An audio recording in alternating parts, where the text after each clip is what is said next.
पाटण सांगवी गावामध्ये सध्या आपण आहोत. आपल्यासोबत या गावच्या वाट्यावर युवक आहेत. त्यांना विचारू की कशी सध्या परिस्थिती निवडणुकी संदर्भात काय सांगाल?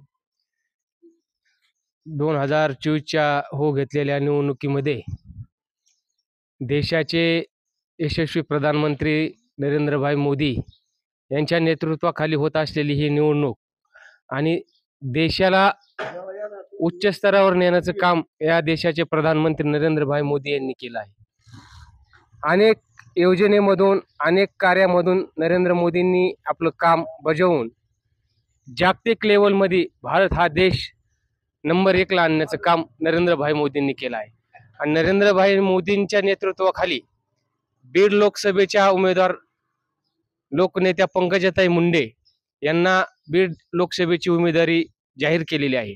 त्यामुळं येणाऱ्या काळामध्ये नरेंद्रभाईंच्या विकासात्मक कामाच्या जोरावर लोकनेत्या पंकजाताई मुंडे यांचा विजय हा निश्चित मानला गेलेला आहे. आणि महायुतीचे उमेदवार असल्यामुळं राष्ट्रवादी काँग्रेस पार्टीचे सर्वस्वी अजितदादा पवार, शिवसेनेचे मुख्यमंत्री माननीय एकनाथजी शिंदे साहेब, शिवसंग्रामचे जे राम हरिमेटे यांनी काल ताईंना पाठिंबा दिलेला आहे. आणि या महायुतीच्या माध्यमातून आणि विकासात्मक दृष्टिकोनातून ताईंना विजय करण्याचं काम या जिल्ह्यातील जनता केल्याशिवाय राहणार नाही. विकास म्हणलं तर उज्ज्वला गॅस सारखी योजना, मोफत गॅस आज लोकांना घरपोच झालेला आहे. प्रतिवर्षी 12,000 रुपये लोकांना मिळालेले आहेत. त्यानंतर घरकुल योजना असेल, पंतप्रधान आवास योजना असेल, या माध्यमातून लोकांना असंख्य घरं मिळालेली आहेत. त्यानंतर शेतकऱ्यांना विमाही मिळालेला आहे, फुकट विमा, 1 रुपयात विमा. आजपर्यंत कुठल्याही सरकारने काम केलेलं नाही. ते 1 रुपयाचा विमा आहे नरेंद्रभाई मोदींच्या काळात झालेला आहे. अशा विकासात्मक कामाच्या दृष्टिकोनातून नरेंद्रभाई मोदींच्या नेतृत्वाखाली या जिल्ह्याचा विकास अतिशय जोमाने झालेला आहे. या जिल्ह्यात राष्ट्रीय महामार्ग हे असंख्य आलेले आहेत. त्यानंतर राम मंदिरासारखा मुद्दा आहे, 370 कलम हटवला यासारखा मुद्दा आहे. हे असंख्य कामं नरेंद्रभाई मोदींनी येत्या 10 वर्षात केलेले आहेत. त्यामुळं विरोधकांना कुठलंही विकासात्मक काम हे त्यांच्याकडे नाही. त्यामुळं ते फक्त जातीपातीचं राजकारण आणत आहेत आणि आरक्षणाचा मुद्दा घेत आहेत. तर आरक्षणाच्या मुद्द्यावर सुद्धा राज्य सरकारने अतिशय दृष्टिकोन असा विकास केलेला आहे. 56 लाख नोंदी आज मराठ्यांच्या या ठिकाणी काढलेल्या आहेत. आणि जे लोक कुणबी नाहीत तशा लोकांना 10% आरक्षण दिलेलं आहे. आणि तो सुद्धा कायदा आहे त्या काही दिवसात अंमलात येणार आहे. त्यामुळं मराठ्यांचं आरक्षण असेल यावर सुद्धा सरकारने अतिशय ठोस भूमिका घेऊन आज मराठ्यांना कुठेतरी. पण आता सगळीकडे बोललं जातंय ह्या मराठा आरक्षणाचा या निवडणुकीवर परिणाम होईल. तुमच्या गावामध्ये काय परिस्थिती राहील आणि तुम्ही आता सरपंच म्हणून काम करताय, काय सांगा?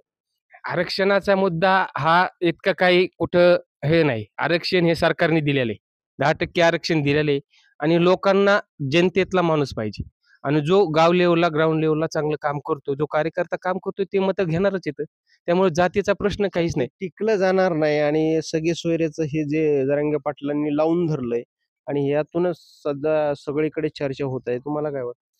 याची चर्चा लोक हे फेसबुक याच्यावर चर्चा करतात. पण माझ्यासारखा कार्यकर्ता आहे, माझ्यासारखं गाव आहे, 2 समाजाचं गाव आहे, इथं मी असंख्य लोकांची कामं केलेली आहेत. त्या कामाची पावती तरी येत्या काळात लोक देतील. सुखादुःखात याच्यात त्याच्यात उभा राहणं हे लोक कार्यकर्त्याचं काम असतं.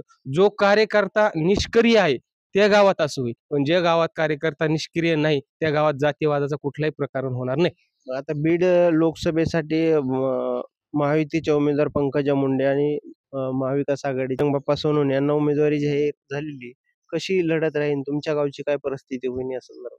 आमच्या गावामध्ये जर विकासात्मक कामाच्या बाबतीत जर म्हटलं तर पंकजाताईंना या गावातून मताधिक्य जास्त होईल. आमच्या गावामध्ये 550च्या आसपास मतं आहेत, त्यापैकी 400 मतं होतील. त्यापैकी कमीत कमी 300च्या पुढं 350च्या आसपास मतं पंकजाताईला पडावा असा माझा निर्धार आहे सरपंच. या काळामध्ये प्रीतम मुंडे खासदार असताना तुमच्या गावामध्ये कुठली कामं झाली आणि आता नवीन येणाऱ्या खासदाराकडून काय अपेक्षा आहे तुमची? आमच्या गावामध्ये प्रीतमताईच्या मार्गदर्शनाखाली 25-15 मधून 5 लाखाचा हा निधी आला. त्याच्या मागे आमच्या वस्ती रस्त्यावर प्रीतमताईंनी 5 लाख रुपयाचा मुरुम दिला. त्याच्यानंतर आता सध्या असंख्य कामं आहेत. ग्रामपंचायतच्या माध्यमातून मी बी काम करतोय. त्यामुळं आणि येणाऱ्या काळात फक्त आमच्या 295 क्रमांकाचा एक रस्ता आहे, हा झाला पाहिजे आणि ह्या गावामध्ये एक भव्यदिव्य असा सभागृह झाला पाहिजे, ही आमची मागणी आहे.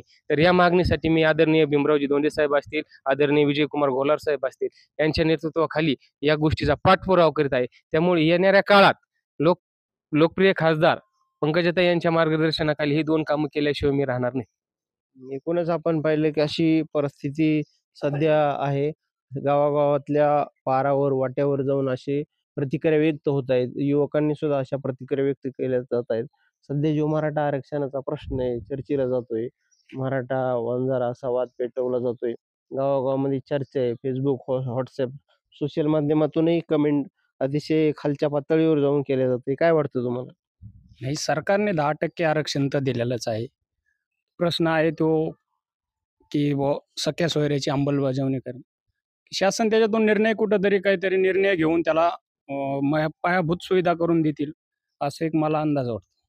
आणि हे आरक्षण बाकीचे जो जातीवाद केला जातोय, चर्चा आहे. नाही नागरिक नागरिक जे बोलताना विचार करतो बुवा, हे कोणत्या जातीचा असा असा विचार केला जातोय. नाही, ते कुठेतरी थांबलं पाहिजे असं वाटत नाही. आता आम्ही गेले कित्येक वर्ष आम्ही 2 समाजाचं गाव आहे. इथं मराठा, वंजारी. आम्ही दोन्ही पण आमचं कुठलंही काम असेल, धार्मिक असो किंवा राजकीय असतं, तरी इथं तर म्हणजे अजिबात असं कुठलं राजकारण होत नाही. अजिबात म्हणजे कुठल्या कामात असू द्या किंवा एखाद्याचं लग्न असू द्या, आता तुमच्या गावचं कोण सरपंच आहे? कोणत्या समाजाचा आहे? असं आमच्या गावचं सरपंच मराठा समाजाचे आहेत आणि ते आम्ही तरुण वर्ग आहे. बरोबर. म्हणजे आम्ही त्यांच्यावरती विश्वास ठेवला आणि त्यांना सरपंच केलं, की बुवा आमच्या गावामध्ये कुठलंही काम आणायचं असेल, तर ते बुवा खूप आष्टी असन, बीड असन, कुठल्याही क्षेत्रात गेलं तरी त्यांचं नाव खूप मोठं आहे. त्याच्यामुळं आम्हाला त्यांची जमत आम्ही त्यांना फोन करून सांगितलं आमचं काम अडचणीचं आहे, तरी ते आमच्यासाठी हजर होतात. एवढं 100%. एकूण आपण बघितलं की ह्या गावामध्ये आल्यानंतर जातीवाद असा केला जात नाही. एकोपा आहे. वंजारी समाजाचे जरी असलो तरी आम्ही या गावातल्या तरुणाला मराठा समाजाच्या तरुणाला सरपंच केले. त्यामुळे आमच्या गावात जातीवाद होणार नाही आणि पंकजा मुंडे यांच्या पाठीशी आम्ही उभं राहू असं या वाटेवर आल्यानंतर पाहावयास मिळतंय. कॅमेरामॅन शरद गर्जेसह मी अविशांत कुमकर. आज मराठी न्यूज, आष्टी, जिल्हा बीड.